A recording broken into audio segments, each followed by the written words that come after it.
Vi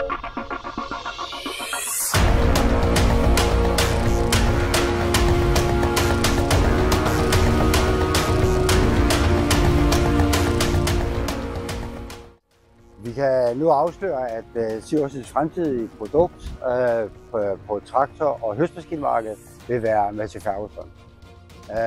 Vi er glade for, at vi har kunnet indgå en aftale med partnerskab med Arco i fremtiden.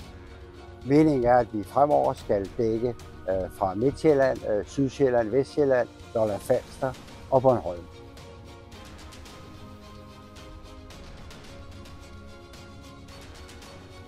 I forbindelse med introduktionen af Ferguson-traktorerne står vi nu herude ved Martin Strange i Kjærgaard, som er mange år en kunde i firmaet Siversen og køber mange maskiner hos os. Men traktorsiden, der har du valgt Ferguson.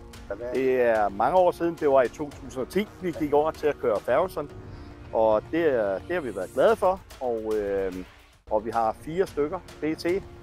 Og der er også en af de nye serier på vej, en 9S'er, som vi også ser meget frem til, så vi får samme instrumentering og kabine. Ja. Martin, når vi står og kigger på den her fine traktor, er der nogle ting, du synes, du vil fremhæve på den traktor, som er plusser for dine medarbejdere? Jamen, jeg synes i hvert fald, jeg kan forstå på medarbejderne, de er rigtig glade for den nye kabine her, der er på de nye her, og der er gode indstigningsforhold og en dejlig stor rummelig kabine. Ja. Så er hunden nogle gange lidt med i den, så... Der er også plads til ja. Og så er der jo også dejlig lang tid mellem serviceintervallerne. Det er gearkasser og nav og sådan noget, det er delt op, og hydraulikken for sig. Det er en rigtig god kvalitet. Ja.